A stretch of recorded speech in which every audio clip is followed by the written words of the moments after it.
Shalom, shalom, shalom, Yahweh, Hashem, Yahshai, Barakatah, to all the brothers.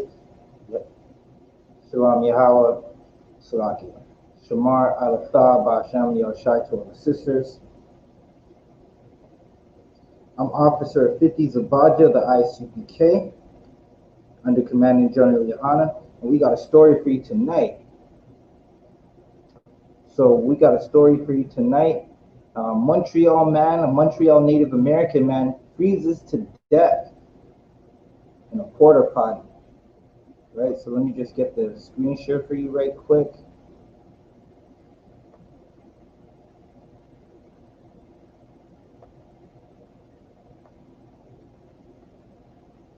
Get the screen share right quick.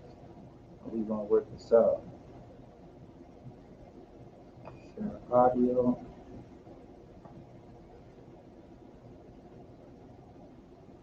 Right, so we got a Montreal Native American man, a homeless man at that froze to death in a porta potty. Right, so I got a quick little video for you. Play it.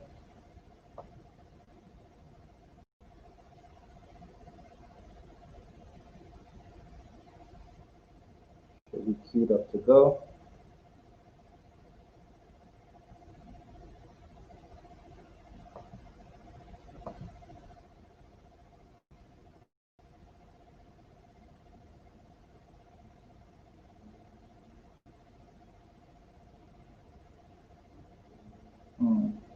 Well, we're having issues with this video, so I'll just get into the article.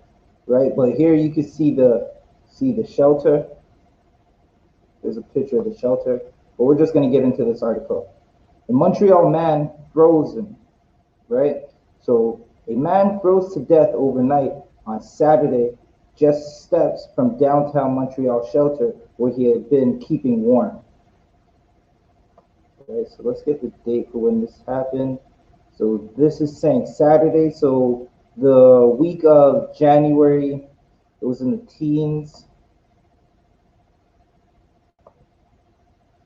One second. Okay, I need that screen share back.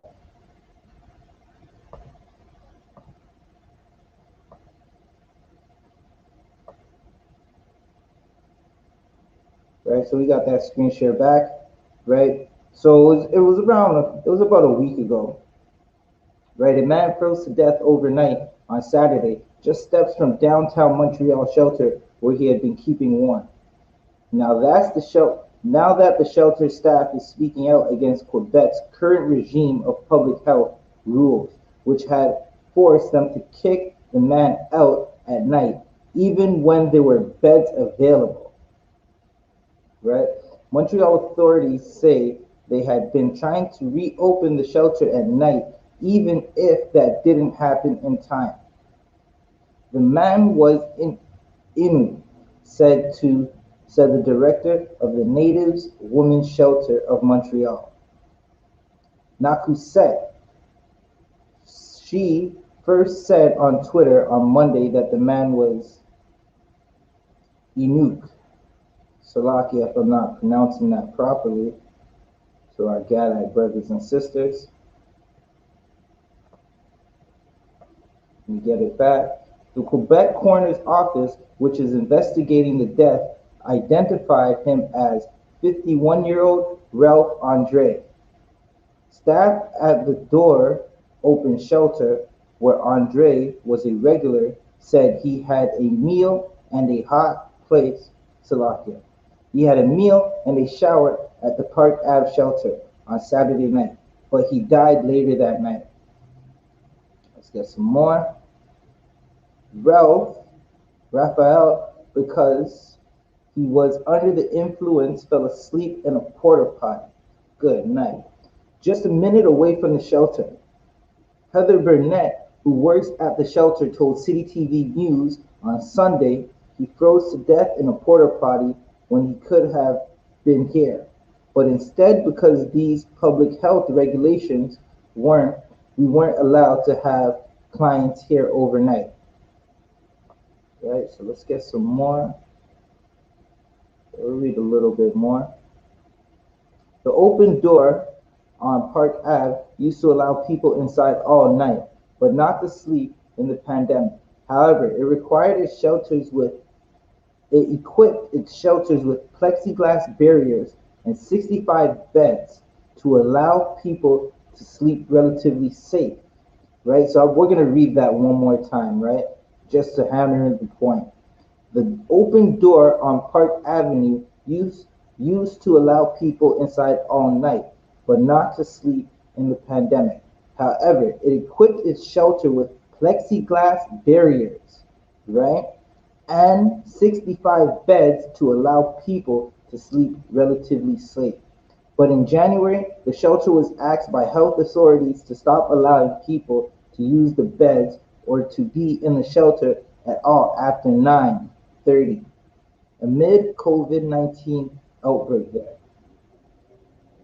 Right, so that's what we got for now. Right, so this was a Gadite brother who froze to death overnight because the shelter wouldn't allow him to.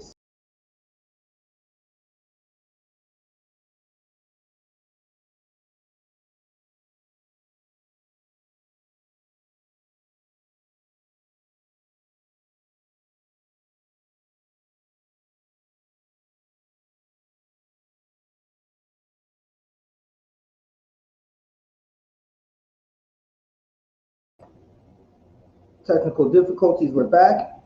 Right, so the shelter wouldn't allow the brother to sleep in the shelter, right, overnight over COVID protocols, right? And this brother, he's a regular at the shelter. He went and he was warming up. Keep in mind, this is in the dead of winter.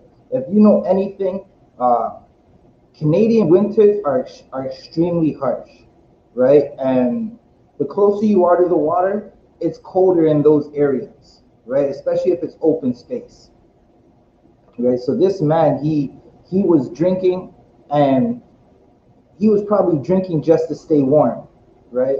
Not to mention all the trauma and pain that the Native Americans have gone through. They're just trying to cope through the pain. So they might be like, our people, sometimes we drink some more than we're supposed to, right? Trying to cope with the pain that the devil, the Bible speaks of, our oppressors have caused in our life, right? So like Native Americans and Blacks, Hispanics in general, we stay hoping that our oppressors will save us, right?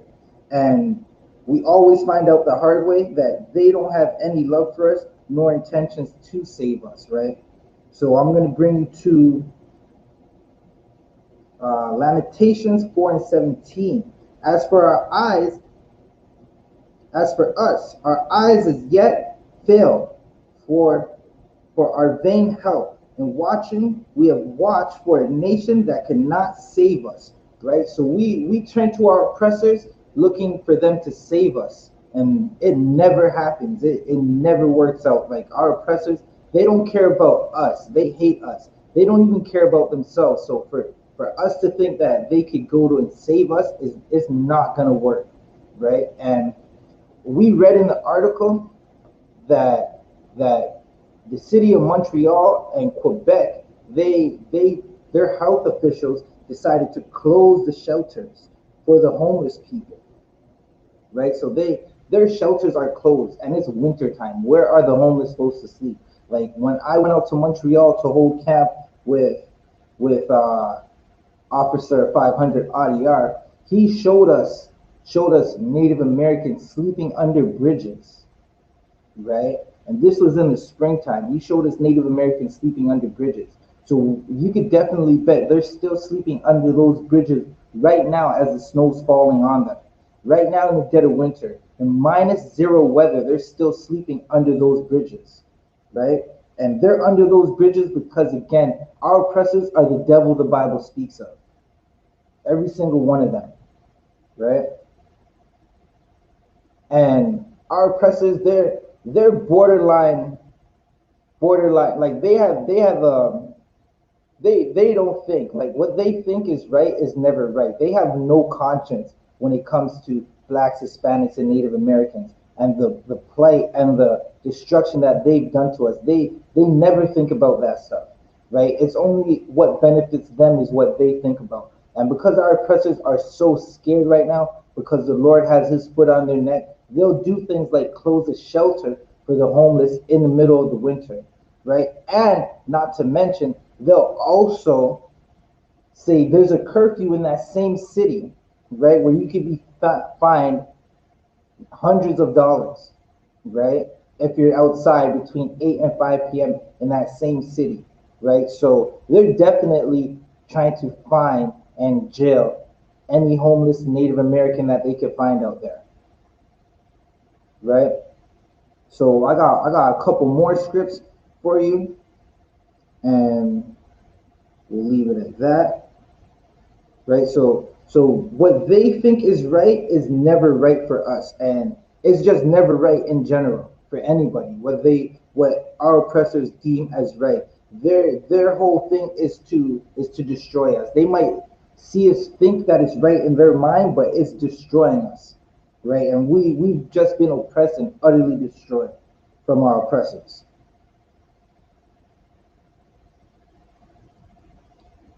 Let me get Proverbs. This is Proverbs 14 and 12, right? Because our oppressors, what they think is right, like they thought it was totally right to shut down a shelter for the homeless, for the unfortunate, while a pandemic is going on and while it's in the dead of the winter, right? So even though they thought it was right, it just ended in death. And we're gonna prove to you right here, because the Bible, that our history book, it lets us know how our oppressors act. It lets us know the things that will befall us if we don't keep the laws, statutes, and commandments of the Most High. And it lets us also know about the things that like where we're supposed to be when we follow the Most High.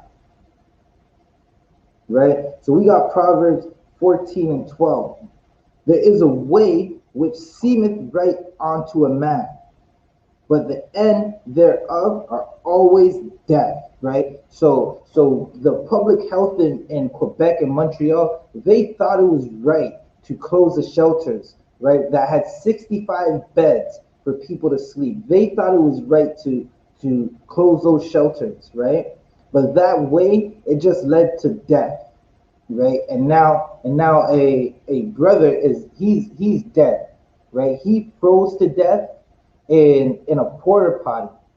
Like he died in a porta potty. Have you ever seen like a porta potty outside? That is a disgusting place to be. And he thought the best place for him to be to try to stay warm, because the oppressors wouldn't let him into a shelter, right, was a porta potty, right? The only reason Native Americans, blacks and Hispanics in general, and especially Native Americans in the country of Canada are poor and homeless is because the oppressor is a devil. He has no conscience, and he stole land from a people and forced them onto reserves. He forced their children into residential schools and molested and beat and raped their culture out of them.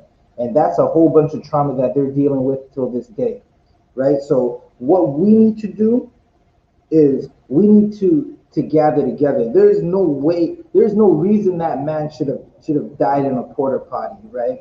What we need to do is gather together in the I.S.U.P.K under General YAHANNA. Like once we do that, we'll have shelters for our people. We'll have warm places and food for our people. He should have never had to die in a porta potty, no less, right? So what we need to do is gather together, right? So that brings me to Zephaniah 2 and verse 1, right? And as I said before, this Bible, the 1611 KJV, right? That's the closest to the Hebrew. It has the answers for blacks, Hispanics, and Native Americans. And I know that you're ready to just throw this book out, even though it's been in your house for years collecting dust, and you don't read it, and you think the oppressors used it to put you into slavery. But this book is your book, blacks, Hispanics, and Native Americans. This book it contains your history, right? It contains your future and your past in it, right? It's going to tell you the things that are about to happen, and the Lord is pleading with Blacks, Hispanics, and Native Americans right now to gather together, right? He's showing you that he's coming back. He's placing our oppressors in captivity, right? Eventually, he's going to place our oppressors into captivity, right? So what we need to do is gather together. I'm going to leave you with this right here. Zephaniah 2:1, right? Gather yourselves together. Yea, gather together, O nation not desired. Right? So there's a nation that's not desired. That's the nation of Israel, blacks, Hispanics, and Native Americans. That's why they have us in the ghettos and have us in the streets and have us sleeping under bridges. That's why the Gadites are trying to cope with their pain with alcohol. Right? That's why black men in the hood and in every ghetto is trying to cope with their pain with weed and blunts and Century Sams and backwoods and a whole bunch of other poisons that they put into their system, trying to forget all the pain that the oppressors have done to us. Right? So I'm going to read that one more time. Gather yourselves together. Yea, gather together, O nation not desired. Right? That was so good that it was basically said twice in that one verse. Gather together. Yea, gather yourselves together. Right? That's what we need to do under this school, in this body, right? Of the school of I.S.U.P.K. That's the Israelite School of Universal Practical Knowledge. We need to gather together, right? With that said, I'm going to wrap it up right there. Again, I'm Officer 50 Zabaja of the I.S.U.P.K. under Commanding General YAHANNA. Get in the I.S.U.P.K. Come and experience this brotherhood and sisterhood. It's the best thing you could ever do in your life is get in the I.S.U.P.K. Because right now our peoples are walking around dead, and in this school we're alive. Again, I'm Officer 50 Zabaja of the I.S.U.P.K. under Commanding General YAHANNA. Shalom, Israel. Most High in Christ.